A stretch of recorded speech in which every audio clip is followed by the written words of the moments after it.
नमस्कार, बहुत स्वागत आपका सुबह 8 बजे के इस खास बुलेटिन में। मैं हूं आपके साथ अवंतिका श्रीवास्तव। आज की तमाम बड़ी खबरें आप तक पहुंचाएंगे। शुरुआत करने वाले हैं रीवा की खबर के साथ, जहां पर आग लगी है दुकान में। भीषण आग की स्थिति यहां पर बनी। चिल्ला बाजार की एक घटना, एक इलेक्ट्रॉनिक की दुकान जिसमें ये आग पकड़ी और उसके बाद धीरे धीरे इस आग का रूप विकराल होता चला गया। दुकान में रखा राखों का सामान जलकर राख हो चुका है। आपको बताएं कि स्थानीय लोगों की सूचना के बाद भी फायर ब्रिगेड की टीम यहां पर नहीं पहुंचती है। स्थानीय लोग आग पर काबू पाने की जद्दोजहद करते रहे। ये तस्वीरें आप देखिए। सुहागी थाने के चिल्ला बाजार की पूरी घटना है। देर रात शॉर्ट सर्किट के चलते आग लगी थी, इस बात की भी पुष्टि हो चुकी है। लेकिन बड़ी बात यह कि फायर ब्रिगेड को सूचित करने के बावजूद समय पर फायर ब्रिगेड की टीम नहीं पहुंची। स्थानीय लोगों में इसे लेकर डर था और इसी के चलते खुद ही अपने स्तर पर इस आग पर काबू पाने की कोशिश कर रहे थे। लाखों का सामान इस इलेक्ट्रॉनिक्स दुकान में था और इसी के चलते ये आग धीरे धीरे कर फैलती चली गई। कई सारे ज्वलनशील पदार्थ भी, और इसी के चलते इस पर काबू पाना बहुत ज्यादा मुश्किल हो गया था। आप तस्वीरों के जरिए समझ सकते हैं क्या स्थिति यहां पर रही होगी। रीवा की ये तस्वीर हम आपको लगातार दिखा रहे हैं। देर रात शॉर्ट सर्किट के चलते आग लगना जो कि अभी तक स्पष्ट हो पाया है। बड़ी बात यह कि स्थानीय लोगों की तरफ से सूचना दी गई, इसके बावजूद फायर ब्रिगेड की टीम मौके पर समय पर नहीं पहुंची है। तो ये बड़ी जानकारी, रीवा की ये तस्वीरें आप लगातार देख रहे हैं। शॉर्ट सर्किट के चलते आग लगने की आशंका है, इसकी पुष्टि हालांकि बाद में होगी। बड़ी बात यह कि सब कुछ जलकर नष्ट हो गया है। सहयोगी शिवेंद्र ज्यादा जानकारी देंगे। शिवेंद्र, क्या मौजूदा हालात वहां पर? देखिए, आज सुबह अब आग पर काबू पा लिया गया है, लेकिन पूरी दुकान और अगल बगल के जो मकान हैं वो पूरी तरह से जलकर खाक हो गए हैं। ये घटना लगभग 11:30 बजे रात की थी और अचानक शॉर्ट सर्किट की वजह से जो तंज की दुकान है उस पर आग भड़क गई और धीरे धीरे आग विकराल रूप धारण कर लिया। नगर पालिका जबा को इस घटना की सूचना दी गई, लेकिन दमकल का कोई भी वाहन वहां पे नहीं पहुंचा और स्थानीय लोगों ने अपने स्तर पर आग बुझाने का प्रयास किया, लेकिन आग काफी तेज थी और पूरी तरह से दुकान में फैल गई थी और सब कुछ जलकर खाक हो गया है। सुबह तक जो ग्रामीण हैं और आसपास के लोग हैं उन्होंने आग पर काबू पाया है, लेकिन सब कुछ जलकर नष्ट हो चुका है। शिवेंद्र, ये भी बताया गया कि मौके पर दमकल की टीम देर से पहुंचती है, इसके पीछे कोई कारण? देखिए, क्योंकि वहाँ चिल्ला बाजार से जो नगर पंचायत चाक घाट है और जो जवा है वह काफी दूर स्थित है और रात थी और उसमें सूचना दी गई थी। पूरी रात वाहन नहीं पहुंचा और सुबह वहां पहुंचा है, तब तक आग पूरी तरह से दुकान को नष्ट कर चुकी थी और सुबह आग पर काबू पाया गया है। जी चलिए, यानी कि मौजूदा हालात ऐसे हैं कि सारा सामान जलकर राख हो चुका है। राहत भरी बात यह है कि जनहानि कोई नहीं हुई है। बहुत शुक्रिया आपका शिवेंद्र इस पूरी जानकारी के लिए। तस्वीरें हम आपको लगातार दिखा रहे हैं रीवा की इस इलेक्ट्रॉनिक दुकान की। शॉर्ट सर्किट के चलते आग लगने की आशंका फिलहाल प्राथमिक तौर पर, लेकिन अभी मौजूदा हालात यही कि सभी सामान जो कि इस दुकान के अंदर था वो नष्ट हो चुका है।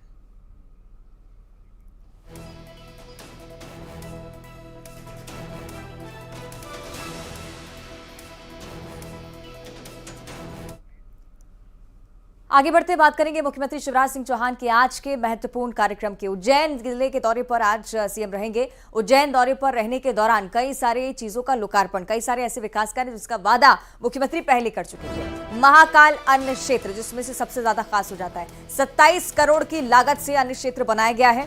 1000 करोड़ से अधिक के विकास कार्य की सौगात यहां पर मुख्यमंत्री देने भी वाले हैं। महाकाल की नगरी में आज सीएम शिवराज पहुंचेंगे। तमाम विकास कार्यों की घोषणा आज भी कर सकते हैं। उज्जैन जिले के लिए सौगातों भरा दिन हो सकता है, क्योंकि जब जब मुख्यमंत्री जिस जिस जिले में इस दौरान पहुंच रहे हैं उन जिले वासियों की कामना वो लगातार सुनते आ रहे हैं। उज्जैन दौरे पर आज मुख्यमंत्री महाकाल अन्न क्षेत्र का लोकार्पण करेंगे। इसके जरिए कहीं ना कहीं जिस विकास की बात मुख्यमंत्री की तरफ से की जा रही थी उसकी ओर एक और कदम बढ़ाते हुए मध्य प्रदेश सरकार 27 करोड़ की लागत से अन्न क्षेत्र का निर्माण हुआ है।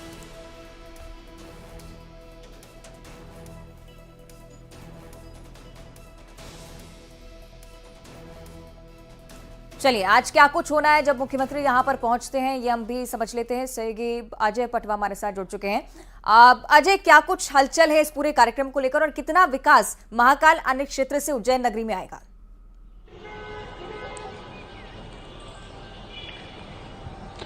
जी देखिए, आज जो है महाकालेश्वर मंदिर में आने वाले श्रद्धालुओं के लिए एक बड़ी सौगात है, क्योंकि मुख्यमंत्री शिवराज सिंह चौहान आज उज्जैन पहुंचेंगे और जो इंदौर के अग्रवाल जो हैं दानदाता, जिनके द्वारा 27 करोड़ की लागत से एक हाईटेक अन्य क्षेत्र का वो तैयार किया गया है, जिसमें आधुनिक तरीके से जो है सब्जियां कटेंगी और बनेंगी।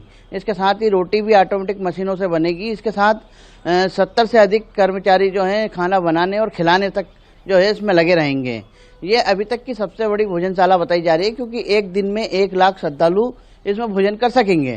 साथ ही मुख्यमंत्री शिवराज सिंह चौहान जो है 11:15 बजे के आसपास उज्जैन पहुंचेंगे।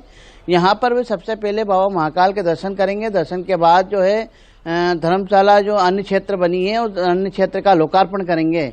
इसके बाद जो है हरी फाटक ब्रिज पर जो एक बड़ी पार्किंग बनाई गई है महाकाल लोक की, उस महाकाल लोक की पार्किंग का भी लोकार्पण करेंगे। इसके साथ ही 1,000 करोड़ की लागत के भूमि पूजन और निर्माण कार्यों का लोकार्पण भी करेंगे। वहीं जो है जनसभा को संबोधित भी करेंगे। आज मुख्यमंत्री 1 बजे के आसपास जो है भोपाल के लिए रवाना होंगे। ये पर उज्जैन के आने वाले श्रद्धालुओं के लिए एक बड़ी सौगात है, क्योंकि भगवान महाकाल के दरबार में जो श्रद्धालु आते थे उन्हें एक छोटी सी जगह पे ही जो है अन्य क्षेत्र में भोजन करने को मिलता था, जिसमें बड़ी संख्या में श्रद्धालु चाहते थे कि उनको भोजन मिले, भगवान का जो प्रसाद चढ़ता है वो प्रसाद का लाभ मिल सके। पर अब बड़ी जगह मिल गई है और बड़ी जगह में जो श्रद्धालु 1 लाख श्रद्धालु जो एक दिन में भोजन प्रसादी का लाभ ले सकेंगे, ये एक अपने आप में श्रद्धालु के लिए बड़ी सौगात है। जी चलिए, इंतजार रहेगा उन तस्वीरों का भी जब मुख्यमंत्री यहां पर पहुंचते हैं। बहुत शुक्रिया आपका अजय, पूरी जानकारी के लिए। तो आप देख रहे हैं उज्जैन जिले को आज एक बड़ी सौगात मुख्यमंत्री अन्य क्षेत्र के तौर पर देने वाले हैं। रोजगार के माध्यम से भी कहीं ना कहीं उज्जैन के विकास की कोशिश हो सकती है। आगे बढ़ते हैं, कुछ और खबरों की बात करेंगे। राजधानी रायपुर का जिक्र करेंगे, जहां एक बार फिर से नाबालिग से गैंग रेप हुआ है। इस बार मल्टी लेवल पार्किंग से वारदात हुई है। बड़ी बात यह भी है कि इस मल्टी लेवल पार्किंग में एएसपी दफ्तर भी है। बताया यह भी जा रहा है कि नाबालिग से उसके ही बॉयफ्रेंड के दोस्तों ने दुष्कर्म किया। गैंग रेप पे सभी आरोपियों को पकड़ लिया गया है। सूत्रों से मिली जानकारी के मुताबिक 17 साल की लड़की रायपुर के पास के एक गांव की रहने वाली है, जो अपने बॉयफ्रेंड के साथ उसके दोस्तों से मिलने के लिए जयस्तंभ चौक स्थित मल्टी लेवल पार्किंग पर पहुंची थी। लड़की का बॉयफ्रेंड उसे छोड़कर किसी काम से चला गया और इसी बीच मौजूद युवकों ने लड़की से गैंग रेप किया। यह भी आपको बताएं कि करीब 20 दिन पहले रायपुर के मंदिर हसौद थाना क्षेत्र में 2 बहनों के साथ गैंग रेप हुआ था और एक बार फिर से राजधानी में इसी तरह की आपराधिक घटना। सर, सोम और मंगल दोनों दिन का है। सोमवार को जो अपने मल्टी लेवल पार्किंग है राज टॉकीज के पास में, वहाँ पे मल्टी लेवल पार्किंग में जो सिकंदर नाम का आरोपी है, जो महिला की पूरा परिचित भी बता रही हैं, उसके साथ ज़बरदस्ती शारीरिक संबंध बनाए।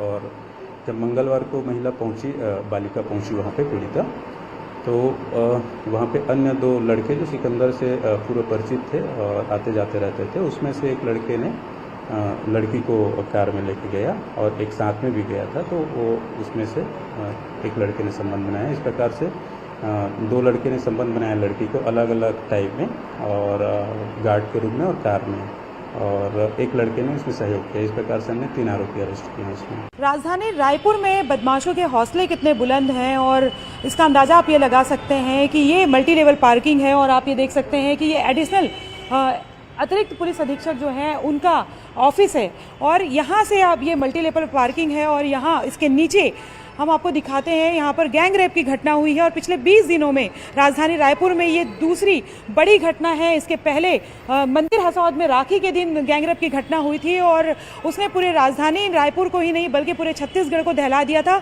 और इसके बाद में कल 19 सितंबर की रात को यहाँ पर फिर से एक गैंग रेप की घटना, और ये शहर के हृदय स्थल यानी जयस्तंभ चौक है, वहाँ पर ये मल्टी लेवल पार्किंग है। और आप देख सकते हैं कि यहाँ पर पुलिस की गाड़ियाँ भी पार्क होती है, और हम आपको दिखाएंगे कि कहाँ पर ये घटना हुई है। यानी कि नीचे गार्ड रूम है, और गार्ड रूम में जिन लोगों को पार्किंग का ठेका दिया गया था उन लोगों ने एक नाबालिग के साथ में गैंग रेप किया। अंदाजा लगे कि कितनी खौफनाक ये घटना है। यानी कि आप ये सोचिए कि अमूमन ये होता है कि दूर दराज में इस तरह की घटनाओं में ये एक्सक्यूज़ दिया जाता है कि सुनसान में इस तरह की घटना हुई। राजधानी के रायपुर यानी कि जो प्रदेश की राजधानी है, छत्तीसगढ़ की राजधानी है और प्रदेश का हृदय स्थल है जय स्तंभ चौक। यहाँ से आप देखेंगे लगातार यहाँ पर ट्रैफिक आना जाना होता है और ये मल्टी लेवल पार्किंग है जहाँ पर तमाम वीवीआईपी गाड़ियाँ खड़ी रहती हैं और ये पुलिस अधीक्षक का दफ्तर है। और उसके यहाँ पर जो है वो रात को यहाँ पर कल गैंगरेप की घटना हुई और सबसे बड़ी बात है कि आज वीवीआईपी मूवमेंट भी था और उसके बाद इस तरह की घटना जो है वो सोचने पे मजबूर करती है कि कहाँ पर जो है वो सुरक्षा है। तो ये आप देखेंगे और 3 लोगों को गिरफ्तार किया गया है जिसमें पार्किंग मैनेजर का बेटा है और 2 अन्य लोग हैं वो जो नाबालिग है। तो आप देख सकते हैं कि 2 फ्लोर नीचे एडिशनल एसपी के दफ्तर के नीचे ये जो पार्किंग है यहाँ पर बताया जा रहा है कि यहाँ पर रेप की घटना को अंजाम दिया गया और तीनों आरोपी जिसमें से एक पार्किंग मैनेजर का बेटा है, एक 35 साल का अविनाश बेहरा, अरविंद नगर का रहने वाला है, 31 साल का सिकंदर जैन कांकेर का रहने वाला है। इसके अलावा तीसरे आरोपी का नाम गौरव राज है और यहाँ पर जो है वो पर्ची काटी जाती है, पार्किंग की पर्ची काटी जाती है और तीनों आरोपी जो है वो यहाँ पर ठेके का काम करते हैं। बड़ी बात यह है कि जिसे ठेका दिया गया है ये भी बताया जा रहा है कि उसी में से एक व्यक्ति को जो है आबकारी एक्ट के तहत थोड़े दिन पहले गिरफ्तार किया गया था। यानी कि आप सोचिए कि नगर निगम पर भी सवाल उठते हैं कि जब ठेका दिया जाता है तो वेरिफिकेशन नहीं किया जाता कि कैसे व्यक्ति को ठेका दिया जा रहा है। और आप अंदाज़ा लगा सकते हैं कि राजधानी का ये देखिए ये मेन सड़क है और ये हृदय स्थल जो है वो ये आप देखेंगे राजधानी रायपुर का ये हृदय स्थल है, जय स्तंभ चौक है और वहाँ की मल्टी लेवल पार्किंग है। और यहाँ पर अगर रेप की घटना को अंजाम दिया जाता है तो आप अंदाज़ा लगा सकते हैं कि कानून व्यवस्था का खौफ कितना है। और ऐसे में जब शहर के बीच में कोई लड़की सुरक्षित नहीं है तो फिर आप कैसे सोच सकते हैं कि जो आउटर इलाके हैं वहाँ पर कोई सुरक्षा है। और ये शहर का हृदय स्थल है और ये देखिए आप ये यहाँ पर लिखा है कार्यालय अतिरिक्त पुलिस अधीक्षक शहर। यानी ये जो काम जिन्हें एक तरह से जिन्हें सुरक्षा का काम दिया गया था वही हैवान बन गए। और दिन भर अगर हम बात करें चाहे दिन को हो चाहे रात को पुलिस के जो कर्मी हैं उनका आना जाना यहाँ पर लगा रहता है। तो जाहिर तौर पर सवाल ये भी उठता है कि जब इस घटना को अंजाम दिया गया उस समय पुलिस कहाँ थी। कैमरा पर्सन इमरान के साथ ममता लांजेवार, न्यूज़ 18 छत्तीसगढ़। तो निश्चित तौर पर इस खौफनाक वारदात की पूरी कहानी आपने देखी, लेकिन राजधानी रायपुर में अपराधों के सिलसिले की पूरी श्रृंखला है। अगली खबर भी उसी ओर इशारा करती हुई 300 किलो चांदी जब्त हुई है। राजधानी रायपुर में 300 किलो चांदी मिली है। पुलिस ने 300 किलोग्राम 75 ग्राम चांदी को यूपी के आगरा से रायपुर ले जाए जाने के दौरान जब्त किया। आपको बताया कि जब्त चांदी की कीमत तकरीबन 2 करोड़ 77 लाख रुपए। 300 किलो चांदी के साथ 3 आरोपी गिरफ्तार हुए। पुलिस के हत्थे चढ़े तीनों आरोपी आगरा निवासी बताए जा रहे हैं। और इसी तरह की कार्रवाई विधानसभा चुनाव से पहले भी आप लगातार शहर में देख रहे होंगे, चेकिंग लगातार की जा रही है। इसी का ही नतीजा कि कई बार शराब जब्त की जाती है, कई बार पैसे मिलते हैं और अब 300 किलो चांदी जब्त हुई।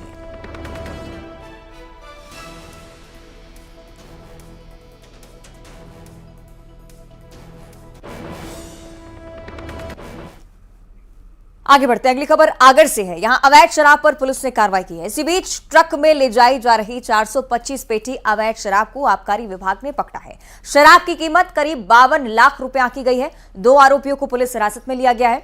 ये श्रृंखला भी अब लगातार बढ़ती जा रही है क्योंकि चुनावी साल भी और छत्तीसगढ़ में इस तरह की कार्रवाई का दौर बढ़ता भी जा रहा है। बड़ी बात यह है कि 2 आरोपी गिरफ्तार हुए हैं। मुखबिर की सूचना पर लगातार इस तरह की छापेमारी पुलिस की टीम की तरफ से भी हो रही है। कई बार अवैध शराब का जखीरा पकड़ा जाना हमने देखा, लेकिन फ्रीबीज के तौर पर जिसे चुनाव में बांटा जाना होता है, अक्सर पुलिस चेकिंग के दौरान उस पर नकेल कसी जाती है।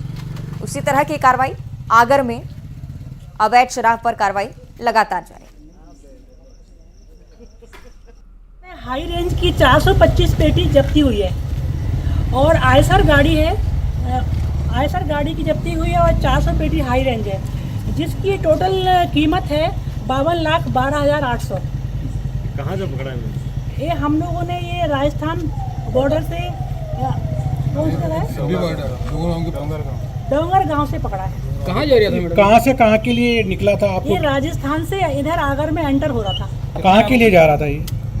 अभी हम लोग विवेचना करेंगे, उसमें क्लियर होगा कि ये कहाँ जा रहा था। तो माल कितने? आरोपी उसमें 2 मिले हैं। और अगली बड़ी खबर राजधानी रायपुर से एक बार फिर से, जहां रेलवे ने बिलासपुर रेल मंडल से गुजरने वाली 8 ट्रेनों को रद्द कर दिया है। इससे आज रेल से सफर करने वाले मुसाफिर खासे परेशान हो सकते हैं। रेलवे की ओर से यह भी बताया गया है कि बिलासपुर मंडल के जयराम नगर और लटिया अकलतरा में सिग्नल सिस्टम को दुरुस्त करना है। इसी के चलते ट्रेनों को रद्द एक बार फिर से किया जा रहा है। सिग्नल का काम कल तक खत्म होगा और इसी के चलते कल तक ये सभी ट्रेनें रद्द रहेंगी। एक एक कर 8 ट्रेनों की सूची जारी की गई है। इसे लेकर यह जानकारी, छत्तीसगढ़ में इस समस्या बहुत लंबी है, ये भी हम लगातार आपको बता रहे हैं। 22 से 23 सितंबर को रायगढ़ से चलने वाली तमाम ऐसी ट्रेनें जिनका शेड्यूल तय था, उन्हें मेंटेनेंस के कार्य के चलते रद्द किया जा रहा है।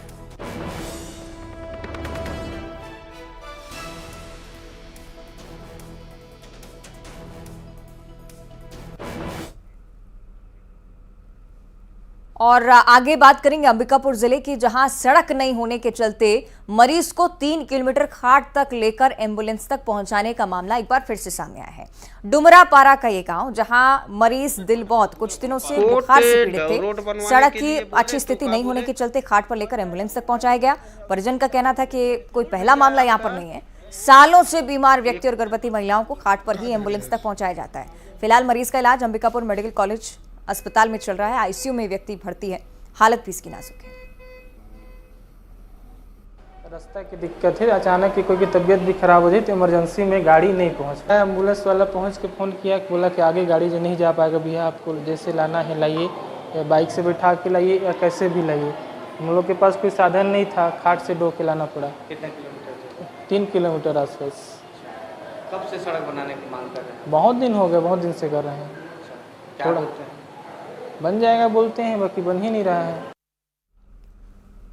आगे बात करेंगे खरगोन जिले की, जहां दयालपुरा में वेदा नदी की पुलिया का उफान अब देखने लायक है, जिस पर से लोग अपनी जान जोखिम में डालकर पुलिया को पार कर रहे हैं। पुलिया पर पानी का तेज बहाव और इसके बावजूद ग्रामीण अपनी जान जोखिम में डालते हैं। तस्वीरें आप देखिए, प्रशासन की अपील का भी कोई असर नहीं होता इन पर। दयालपुरा पिपरी मार्ग पर लापरवाही की तस्वीरें लगातार सामने आ रही है। बैरिकेड्स तक यहां पर नहीं लगाए गए।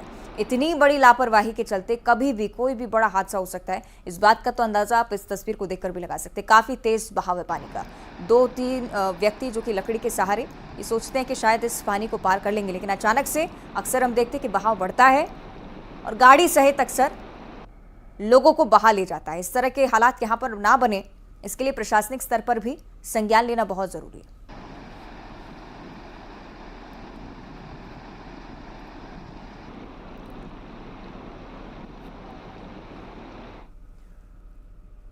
और चलिए खरगोन के बाद अब बात कर लेते हैं बलौदाबाजार जिले की, जहां लगातार बारिश हो रही है। जनजीवन पूरी तरह से यहां पर प्रभावित हो चुका है। नदी नाले जहां पर जलस्तर लगातार बढ़ता जा रहा है। लोगों का एक गांव से दूसरे गांव तक जाना बहुत ज्यादा मुश्किल हो गया है। कई गांव ऐसे जहां बारिश के चलते टापू जैसी स्थिति हो गई है। केकरा पुल टूट चुका है और इसी के चलते दर्जनों गाँव का संपर्क जिला मुख्यालय से नहीं है। अमेठी घाट की अगर बात करें तो जलस्तर बढ़ने से 50 गांव का संपर्क नेशनल हाईवे से कट गया है। प्रशासन ने बारिश से हुई तबाही को देखते हुए अलर्ट जारी किया है।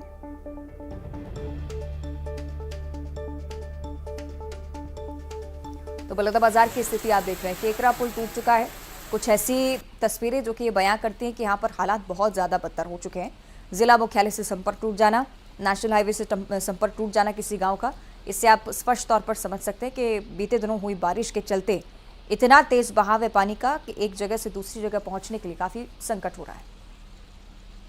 पूरे प्रदेश में बीते 24 घंटे में कई जिलों में लगातार बारिश हो रही है। बारिश के बाद बलौदाबाजार जिले का भी नज़ारा पूरी तरह से जलमग्न हो चुका है। देख सकते हैं कि किस तरह से लगातार जो बारिश हो रही है, बारिश के बाद जो मकान है वो जो जल स्तर है वो पूरे मकान तक आ पहुंचा है, क्योंकि लगातार 24 घंटे से बारिश हो रही है। बारिश के बाद तो जो पूरा रास्ता है वो पूरी तरह से बंद हो चुका है। देख सकते हैं रास्ते हैं और ये मकान से जो मुख्य मार्ग तक आने का जो रास्ता है वो बारिश से पूरी तरह से डूब चुका है। आखिर इन लोगों को कितनी समस्या होगी, क्योंकि इनको घरों से निकलना मुश्किल हो गया है। आपको बता दें कि बलौदाबाजार जिले में लगातार बारिश के बाद प्रशासन ने भी अलर्ट जारी कर दिया है, क्योंकि अमेठी घाट है, सूर्यनारायणपुर है और सेमरिया घाट है। ये तीनों जो बलौदाबाजार जिले के उस जिले के जाने के लिए मुख्य मार्ग है। इन मार्गों पर पानी का जलस्तर काफ़ी बढ़ चुका है। जलस्तर बढ़ने के बाद प्रशासन ने अलर्ट जारी किया कि कहीं ना कहीं अगर लोगों को समस्या होती है तो प्रशासन के नंबरों पर संपर्क कर सकते हैं, क्योंकि महानदी, शिवनाथ नदी और जोग नदी, इन तीनों नदियों के किनारे रहने वाले जो लोग हैं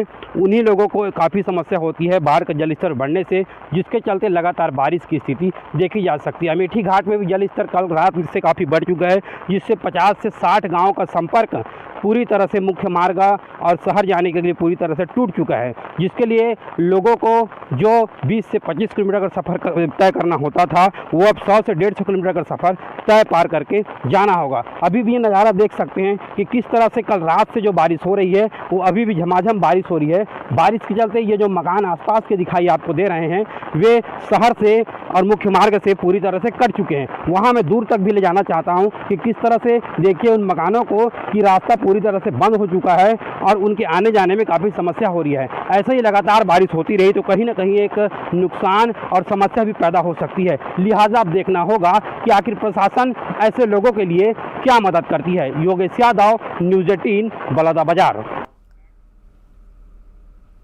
बलौदाबाजार की स्थिति आपने देखी। राजनांदगांव अब आपको लिए चलेंगे। चंद घंटों की बारिश से ऐसा कहर ढाया है कि डोंगरगढ़ का एकमात्र बना अंडर ब्रिज, आपको बताया कि बारिश के पानी के चलते वो भर चुका है। इससे अंडर ब्रिज से पैदल और गाड़ियों के साथ पार हो पाना बहुत ज्यादा मुश्किल हो चुका है। घंटों जाम के हालात बन रहे हैं। अंडर ब्रिज से पार होने के लिए जूझते हुए लोग नजर आए। ये तस्वीरें आप देखिए। बारिश से पहले प्रशासन की ओर से दावा किया गया था कि अंडर ब्रिज का निर्माण न सिर्फ लोगों को बड़ी राहत देगा बल्कि जाम से भी मुक्ति दिलाएगा। तस्वीरें आपके सामने देखिए कितनी जाम से मुक्ति यहां पर मिल पा रही है।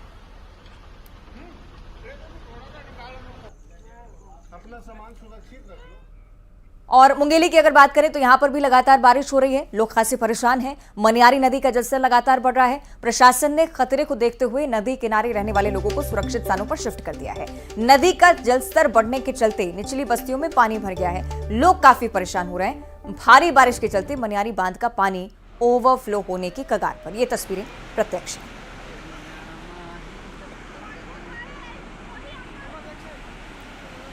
तो काफी तेज बहाव पानी का मुंगेली में। मनियारी नदी का ये नज़ारा खूबसूरत तो है ही, लेकिन जल संकट की समस्या जब निचले स्तर तक पहुंचती है तब बहुत ज्यादा परेशानी पैदा करती है।